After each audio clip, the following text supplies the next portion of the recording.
Hello! Welcome to the Cup Night channel. My name is Shane, and this is a segment of Tarot the News. And today, the article I have chosen is this one. The title, Reading Quantum Clocks Uses Billion Times More Energy Than Running Them. Yeah, so right off the bat, we have two really interesting things going on here.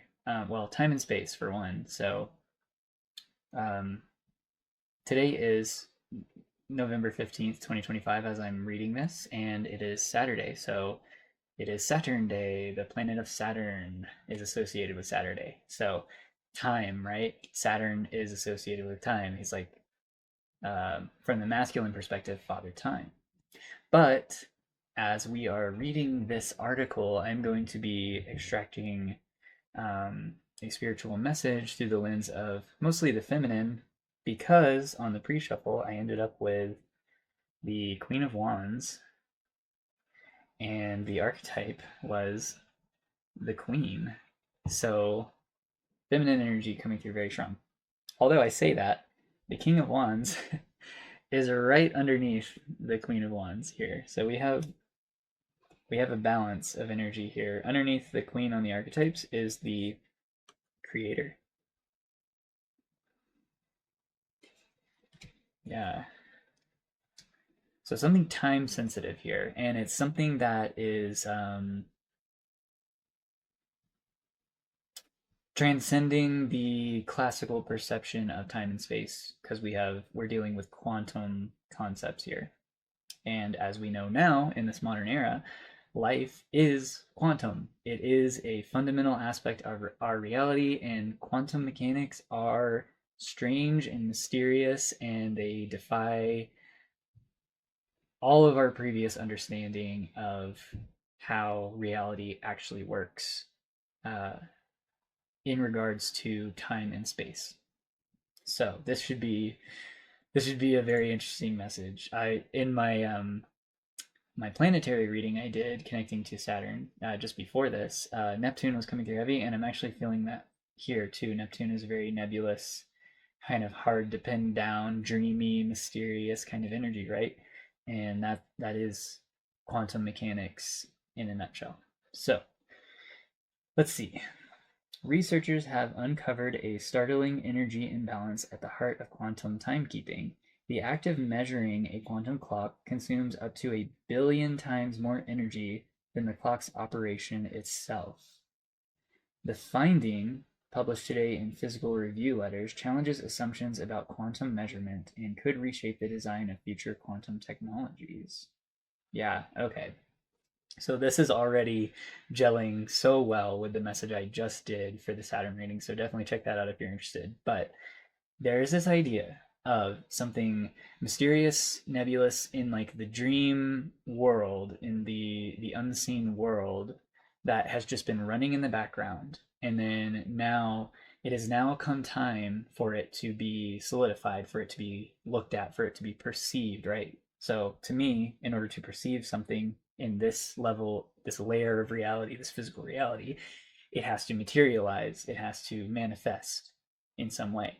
So there is this idea of something that has been working in the background and consuming this energy and been a bit taxing, but it is now coming to fruition. And the message coming through here, just from this first paragraph, is that this creation, right? We have the creator coming out. This thing that is being created, the amount of energy it takes to actually physically manifest it is 1 billion times more than the energy it took for it to just kind of like be running in the background. And you know, so this transition from the nebulous world of dreams into this physical world is like very energy demand. It requires a lot more energy than for it to just continue existing in the dreamscape, right?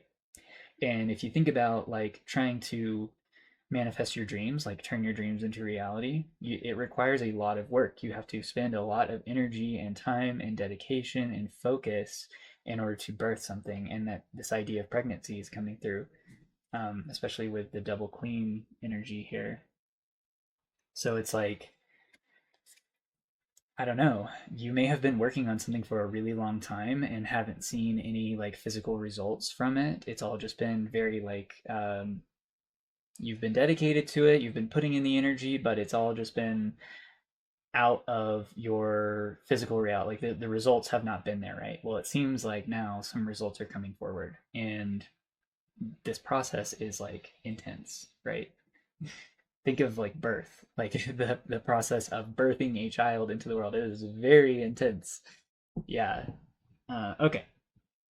So let's keep going. The discovery emerged from a University of Oxford led collaboration that constructed a microscopic clock using single electrons hopping between two nanoscale regions, a double quantum dot, with each jump representing a tick. By measuring the entropy produced by both the quantum clockwork and the measurement apparatus, interesting, I had that word come out in a reading, I think yesterday. The team revealed that converting quantum signals into classical recordable data far exceeds the energy cost of timekeeping itself. Wow. Okay. So I'm not even going to pretend like I fully understand what was just said there. Um, I do know this idea of entropy. It's like decay, right? It's like things like kind of like going from structured order back into chaos.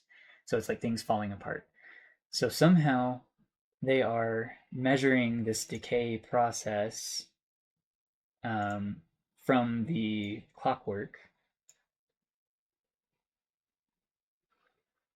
from two different things. They're measuring this decay process produced by the quantum clockwork and the measurement apparatus.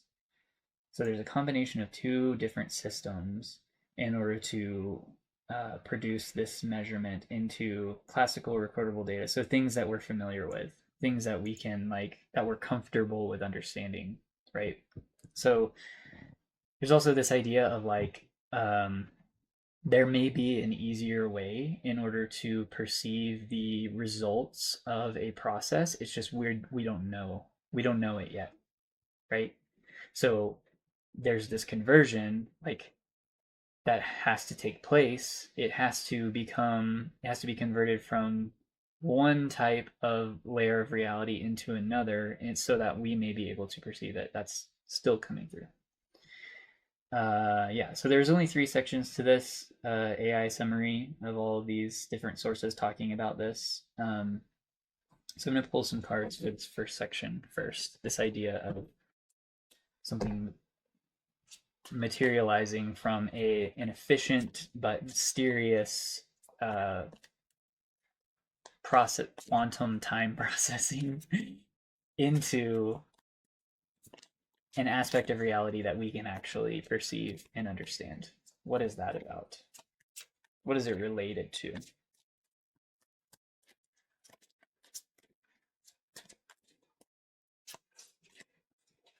All right. So we got one, two, and three. Two of Pentacles. Balance. This is also giving me that transitional energy, right? Especially with the first quarter moon depicted there in the background. It's like going from this pinnacle to this one. It's this transition.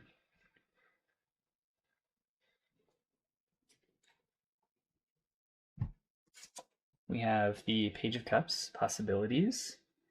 Ah, okay. Yeah, so in my Saturn planetary reading, I was talking about the Page of Cups. It didn't come out in that reading, but there's the fish that I was.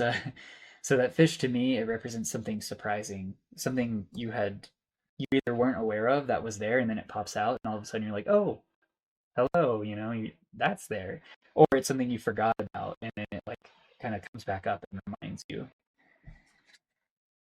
Ten of Wands. So this is culmination energy. It's also like this is that heavy energy. It's the tax, right? It's the billion times more energy it takes in order to manifest something, and in order to convert it from the nebulous quantum timekeeping realm into this like physical reality that we can actually perceive and understand. And then the Nine of Cups. So a lot of people refer to this as the wish fulfillment card. It's like it's a card of being like satisfied emotionally with yourself.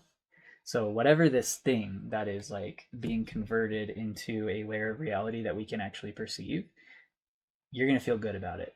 So I have a feeling that yes, this is something you have put a lot of time, work, and energy, attention into care, nurturing, right, with the queens, the female, feminine energy coming through. You've been like, it's like a plant that you have grown from a seed.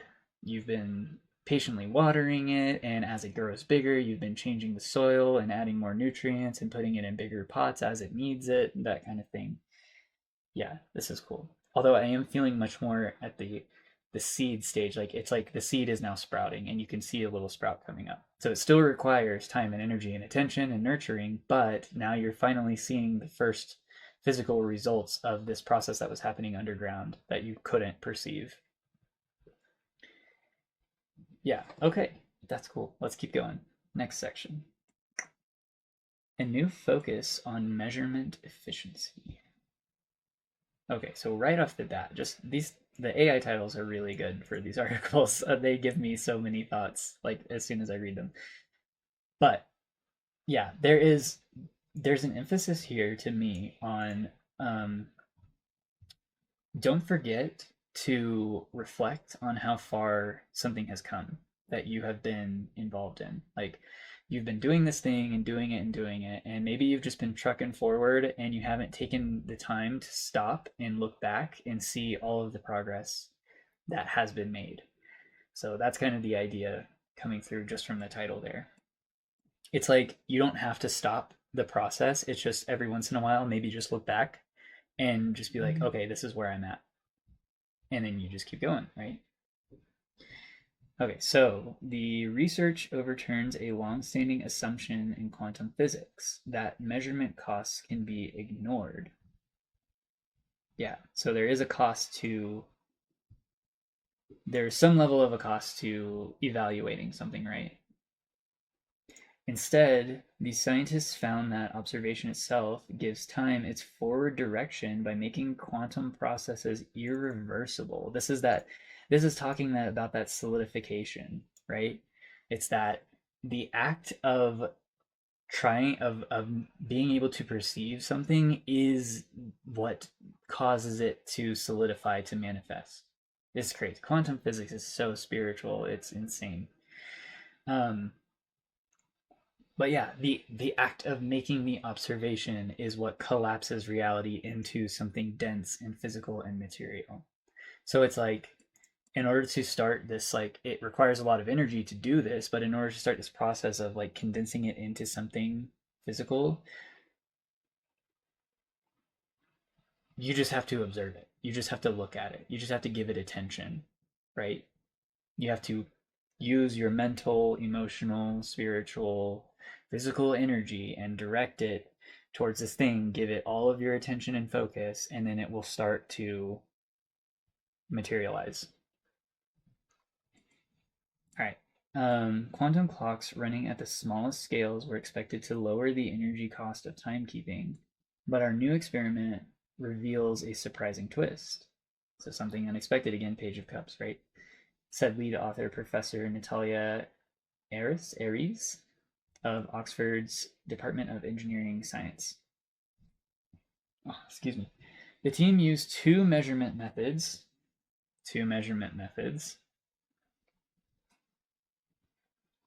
tiny electric currents in radio waves to detect electron jumps, finding both converted quantum signals to classical data at enormous energy expense. So yeah, these pinnacles to me in this reading here are showing up as those electrons, right? It's like this is one electron, this is another.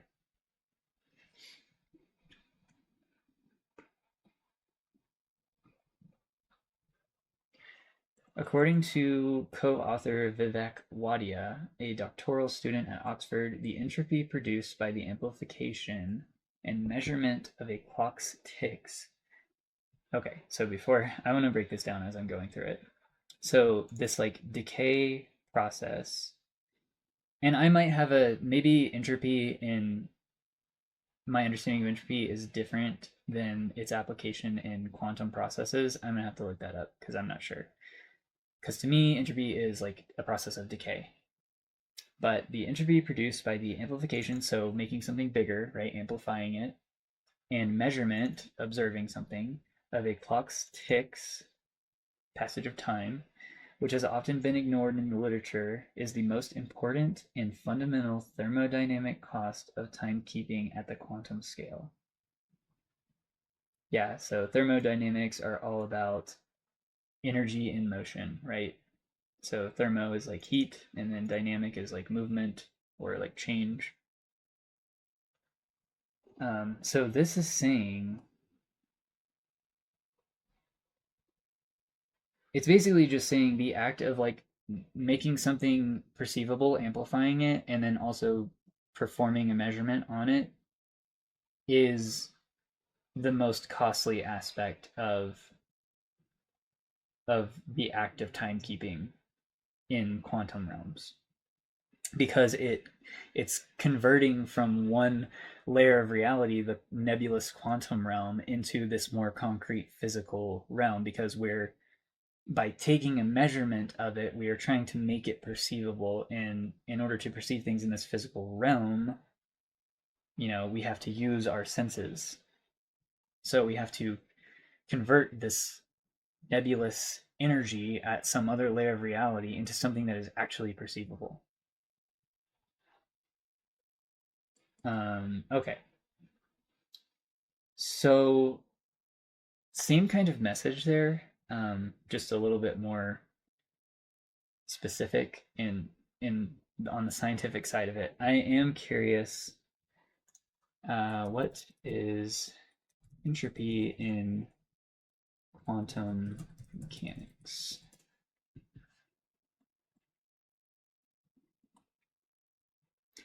In quantum mechanics, entropy measures the amount of uncertainty or randomness associated with the quantum state of a system, much like it does in classical thermodynamics, but adapted to account for quantum phenomena. Okay, so it is different than like the classical understanding of entropy, but it has something to do with randomness and uncertainty. The von Neumann entropy. The most widely used definition in quantum mechanics is the von Neumann entropy, which quantifies our lack of information about a quantum state. There's the formula, where P, I'll just call it P. It might stand for some Greek letter or something, but P is the density matrix of the system, and TR for the trace operation. This formula is the quantum analog of the classical Shannon entropy, measuring how mixed or disordered the quantum state is. So it's chaos. Entropy is chaos, at like just a simple way of saying it. Physical meaning and applications. Zero entropy corresponds to a pure quantum state with complete certainty about its properties, and high entropy means there is a lot of uncertainty. The system is described by a statistical mixture of states rather than a single pure state. Yeah, so once again, it's this idea of like something is just out there, it's very nebulous, very dreamlike, and the act of trying to perceive it is what condenses it into the state of zero entropy. It takes all the chaos out of it and forces it into this like very specific contained thing, right? It's it's this idea of every decision you make influences your reality, because it does. Like we have multiple pathways open to us at all time. Like right now I could just get up and walk away from this video and that'd be the end, right? But I don't want to end it that way, so I keep going. But that's my choice. I chose that pathway to continue this video to the very end. But I mean, anybody could do anything. Like my boyfriend could open the door right now and walk in here and just completely derail this video, but he's choosing not to because there is, a level of respect between us, and I told him I would be recording this right now. So, yeah, timelines. There's all these timelines available to us all the time, and every passing little grain of every second of reality is a doorway into some other level of reality. It's always collapsing into the next moment.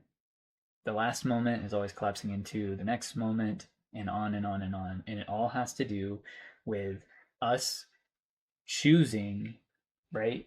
Twos are all about choice. Choosing to move our energy in a specific way. And that's related to like psychology. The programs, the scripts, the behaviors, the habits that you run on a daily basis are what create your reality. So the things, the rituals, the routines that you choose to do every day, that is what collapses the future into your life. So there's this like cumulative buildup over time where if you're choosing to stick to routines and investing in things that you know are better for you and are like they feel good, like you can feel the energy of them, right? It's like this ability to perceive. This is what I think, kind of on like pseudoscientific terms, psychic abilities are, is the ability to perceive these chaotic quantum states and to lock in to a very specific zero entropy state within the quantum realm, and then focus on that and bring it to you. It's the ability to perceive an outcome that doesn't exist yet. That's, you know, one way of putting it. This is, yeah, I love this. This is so cool. Okay, let's read the rest of this. Quantum entropy is crucial in quantum information theory, thermophysics, in understanding the arrow of time because it connects the statistical uncertainty of quantum mechanics with thermodynamic irreversibility. Right? Once you've made a choice, you can't go back. Right? It's, you can't take it back. Like if I go slap my boyfriend right now, I can't take that back. And it has consequences. It influences everything. I would never do that, by the way. I don't know why that why that example came. It's just a very dramatic, intense example. Like, why would I do that? But yeah, it plays a role in phenomena such as entanglement, where entropy can measure quantum correlations between subsystems in quantum communication. Yeah, that's a whole other rabbit hole there. Entanglement, like this spooky action at a distance, two things that are seemingly disconnected influencing each other. It's like in Jungian, Carl Jung, um, concepts like synchronicity. The it's experiencing something that has so much meaning and significance to you. It feels so specific, and yet it's something that's like completely disconnected from. It's like you drive by a billboard sign on the highway, and it just says like a certain phrase that maybe your grandpa used to say all the time, and it's chock full of meaning for you, but maybe not for anyone else. So it's like this, there's an entanglement there between these two seemingly completely disconnected things. Like you had nothing to do with that billboard being put up, right? That's the scenario. But yet it is so full of meaning. Yeah. Um, okay, so we're going to skip this part, but overall entropy in quantum mechanics reflects how much information is missing about the precise state of the system and helps explain fundamental limits of prediction, measurement, and computation at the quantum level. Yeah. So limits, right? We can't know everything, and that's something. If you ever get into like tarot or divination practices, you quickly find out is that like whenever you first get into it, you might think, oh, I can know the future. That's not, no, that's not how it works.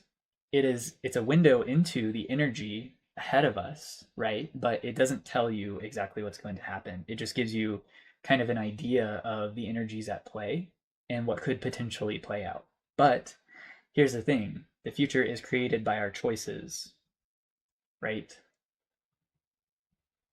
So you choosing to interact with these specific quantum states, of which there are many, is what creates the future. So nobody can, you know, actually 100%, at least as far as I am aware or have ever experienced, predict the future.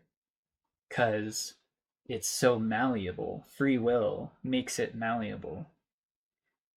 We choose, we all, and all of our choices influence everyone else too, right? So it's entanglement. It is this like really, I want to say messy, but really it's like, it's so beautiful. It's like this divine ordering to things where things seem to be like fated on some level, like there's some level of destiny there, but there's also this aspect of chaos because of free will, because we are all our own creators of our own reality.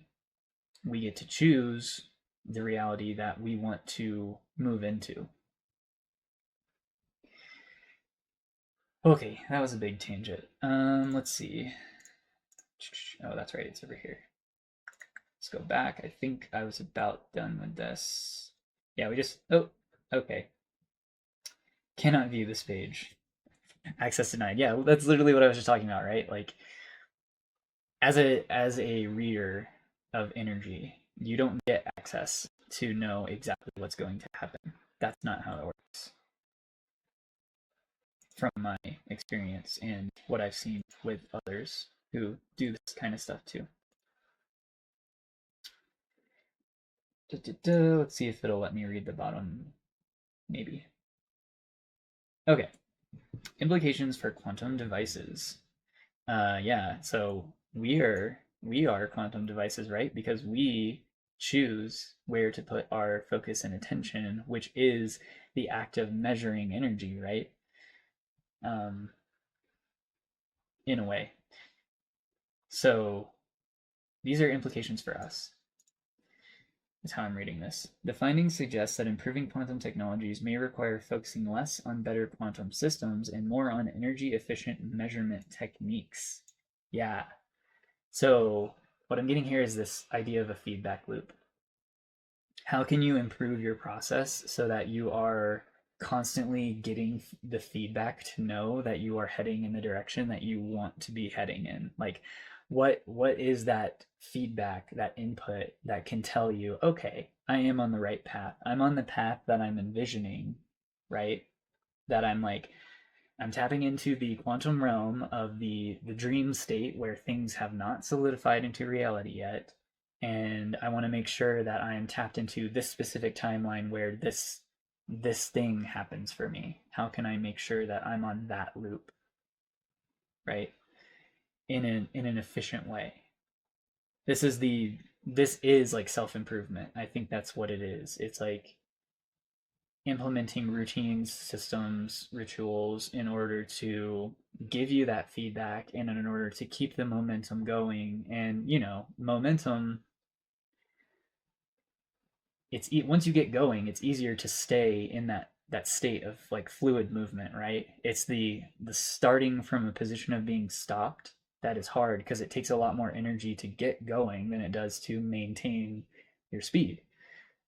That is, of course, there are, like, if you're traveling uphill, obviously it takes more energy to do that. But then once you get to the top and you start going down, it takes less energy to go downhill and you actually go faster. You don't even really have to put your foot on the gas, right? You might even have to pump the brakes. Yeah.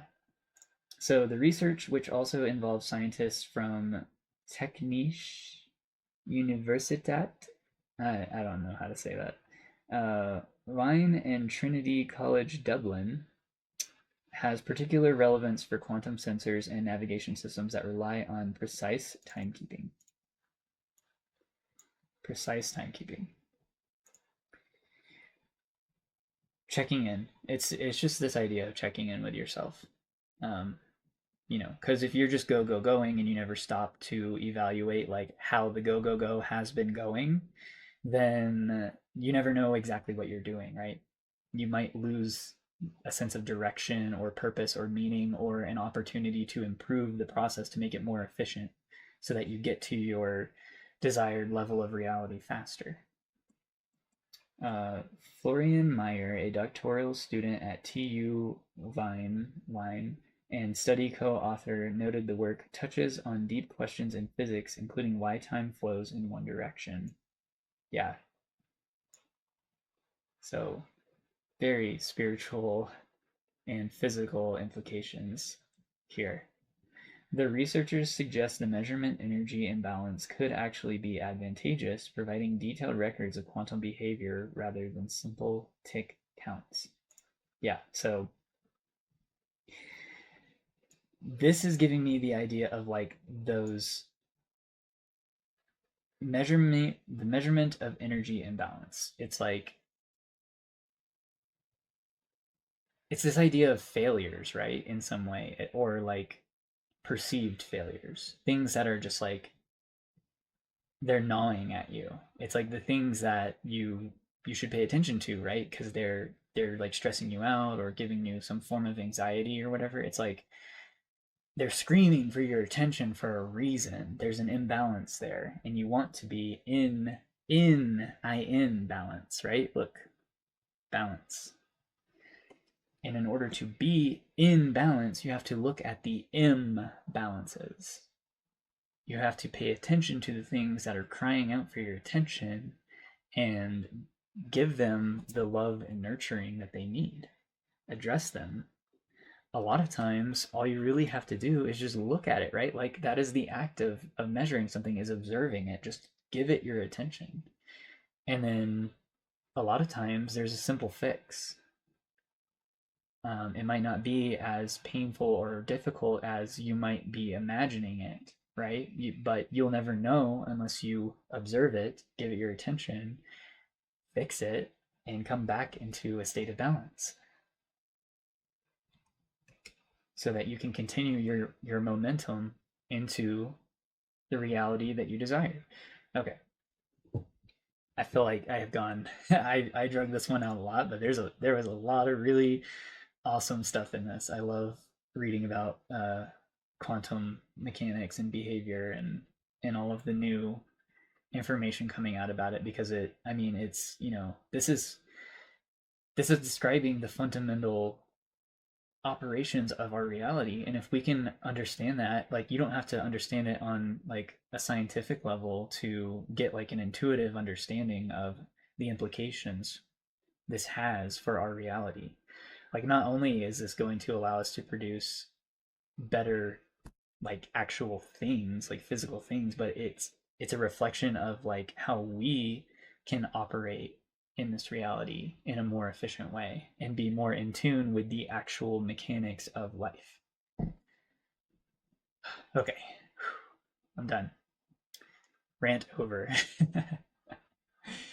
Yeah, so this one was fun. I really didn't pull that much stuff. I didn't feel like I needed to. The article just had it just had everything that I needed. And I feel like this Two of Pentacles card kind of sums it all up, right? It's all about being in a state of balance.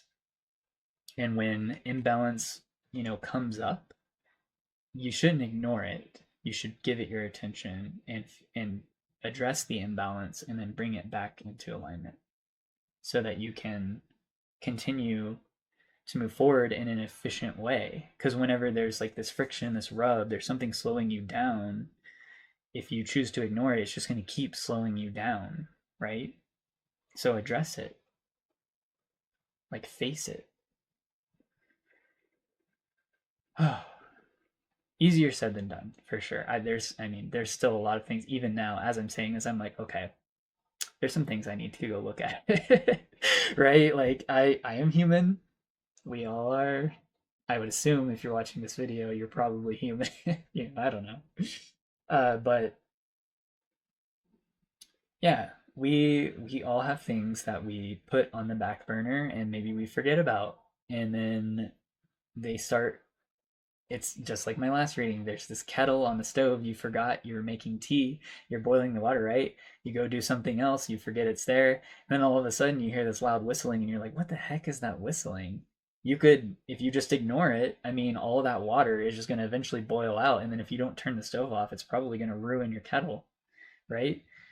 So it's like, pay attention to it. Like, sooner rather than later too, because you don't want you don't want to ignore something for so long that it gets, all of the moisture evaporates from it and then it just burns up and becomes this unusable thing. Because there is, there are windows of opportunity and those windows do close, right? So if you don't jump on the opportunity while that window is available, then you miss your chance.